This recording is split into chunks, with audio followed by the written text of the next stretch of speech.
ನಿಮಗೂ ಗೊತ್ತಿರಬಹುದು, ನಳ ದಮಯಂತಿಯರು ಕಾಡನ್ನು ಸೇರಿದರಷ್ಟೇ. ಏನು ಮಾಡುವುದು ಎಂದು ನನಗೆ ಈ ಪ್ರಾಯದಲ್ಲಿ ಮನಸ್ಸಿಗೆ ಬರುವುದಿಲ್ಲ. ಮಕ್ಕಳು ಮನೆಯಲ್ಲಿ ಯಾವತ್ತು ಅಮ್ಮ ಬೇಕು ಅಮ್ಮ ಬೇಕು ಅಂತ ಹಠ ಹಿಡಿಯುತ್ತಾರೆ. ಸ್ವಾಭಾವಿಕ ಮಕ್ಕಳನ್ನು ಸಮಾಧಾನಪಡಿಸಬೇಕು. ಮಕ್ಕಳಿಗೆ ಬೇಕಾದದ್ದು ತಾಯಿಯಲ್ಲವೇ ಹಾಗೂ ತಂದೆಯಲ್ಲವೇ? ನೀವೇನಾದರೂ ಮಾಡುತ್ತೀರಾ ಅವರನ್ನು ಹುಡುಕಲು? ಮಹಾರಾಜ, ನಿನ್ನ ಅರಮನೆಯಲ್ಲಿ ಉಂಡು ಬೆಳೆದವನ. ಹೌದು. ಉಂಡ ಅನ್ನದ ಋಣವನ್ನು ತೀರಿಸಬೇಕಿದ್ರೆ ದಮೆ ಎಲ್ಲಿದ್ರೂ ಹುಡುಕಿಕೊಂಡು ಬರುವಲ್ಲಿ ನಾನು ಪ್ರಯತ್ನ ಮಾಡುತ್ತೇನೆ. ನಮ್ಮ ಹಿತೈಷಿಯಲ್ಲವೇ ನೀವು? ಅಲ್ಲಿವರೆಗೆ ನೆಮ್ಮದಿ.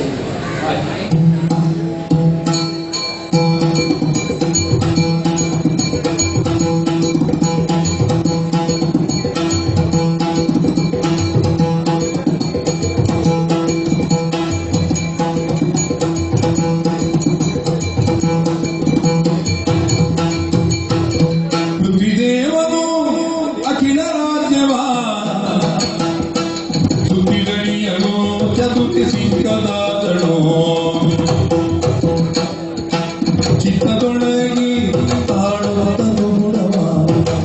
ಮತ್ತೆ ಗೊತ್ತಿರಲು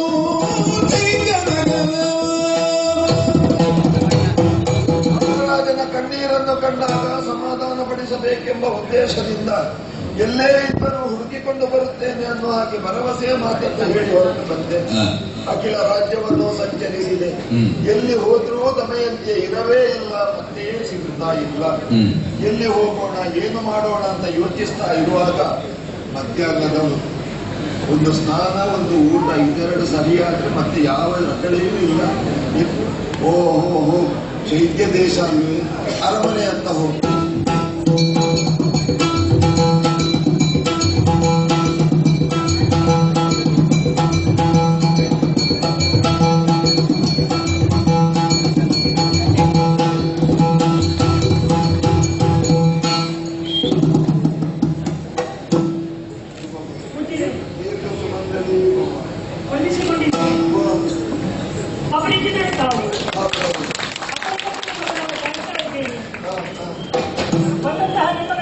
ಮನಸ್ಸಿಗೆ ಸಮಾಧಾನವಾಯಿತು.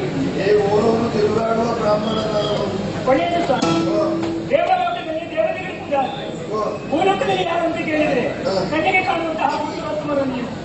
ಹಾಗಾಗಿ ನಿಮ್ಮಲ್ಲೇ ಪರಿಣಾಮಗಳು. ಅಪರಿಚಿತ ತಾವು ನಿಮ್ಮನ್ನು ಸತ್ಕರಿಸಬೇಕಾದ ಗ್ರಹಣಿಯಾದಂತಹ ನನ್ನ ಕರ್ತವ್ಯವೇ ಆಗಿದೆ.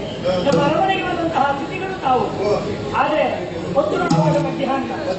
ಹೌದು, ನಮಗೆ ಊಟೋಪಚಾರದ ವ್ಯವಸ್ಥೆ ಆಗಬೇಕು. ಊಟಕ್ಕೆ ಬಂದದ್ದು ಬಂದ್ರೆ ಅದಕ್ಕೆ ವ್ಯವಸ್ಥೆಯನ್ನು ನಾನು ಮಾಡ್ತೇನೆ. ಒಳಗಣ್ಣಲ್ಲಿ ಸ್ನಾನ, ಮನೆ ಗಂಡಲ್ಲಿ ಊಟ, ಒಳೆ ಬದಿಯಲ್ಲಿ ಎಲ್ಲ ಮುಗಿಸಿಕೊಂಡೇ ಬಂದದ್ದು ನಾನು. ಊಟದ ಒಂದು ವ್ಯವಸ್ಥೆ ಆದ್ರೆ ಸರಿಯಾಗಿ ಎಲ್ಲ ಆಗಿದೆಯಾ?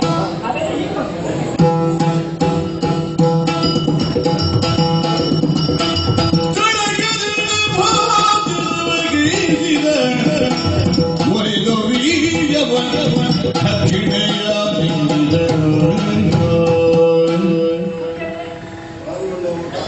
ಉಪಚಾರ ಮಾಡುವಾಗ ಎರಡು ವಿಧ, ಯಥಾಯೋಗ್ಯ ಯಥಾಸಾಧ್ಯ. ಬಂದವರ ಯೋಗ್ಯತೆಯನ್ನು ಅರ್ಥೈಸಿಕೊಂಡು ಉಪಚಾರ ಮಾಡುವುದು ಯಥಾಯೋಗ್ಯ, ಮಾಡುವವರ ಯೋಗ್ಯತೆಗೆ ಸರಿಯಾಗಿ ಉಪಚಾರ ಮಾಡುವುದು ಯಥಾಸಾಧ್ಯ. ನಮ್ಮಿಂದ ಸಾಧ್ಯವಾದಷ್ಟು ಉಪಚಾರ ಮಾಡಿದ್ದೇವೆ. ಏನಾದರೂ ಹೆಚ್ಚು ಕಡಿಮೆ ಆದರೆ ಕ್ಷಮಿಸಬೇಕು ಅಂತ ಕೈ ಮುಗಿದು ಪ್ರಾರ್ಥಿಸುವುದು. ಕಡಿಮೆ ಆಗುವ ಪ್ರಶ್ನೆ ಇಲ್ಲ, ವರ್ಷಕ್ಕಿಂತ ವರ್ಷ ನಿಮ್ಮ ಆಶೀರ್ವಾದ ಇದ್ರೆ ಇದು ಮುಂದುವರಿಯುತ್ತದೆ ಎನ್ನುವುದು ಎಂದು ಮಾತೇ ಇಲ್ಲ ಸ್ವಾಮಿ. ಬೆಳಿಗ್ಗೆ 7 ಪ್ರಾರಂಭಿಸುತ್ತೆ.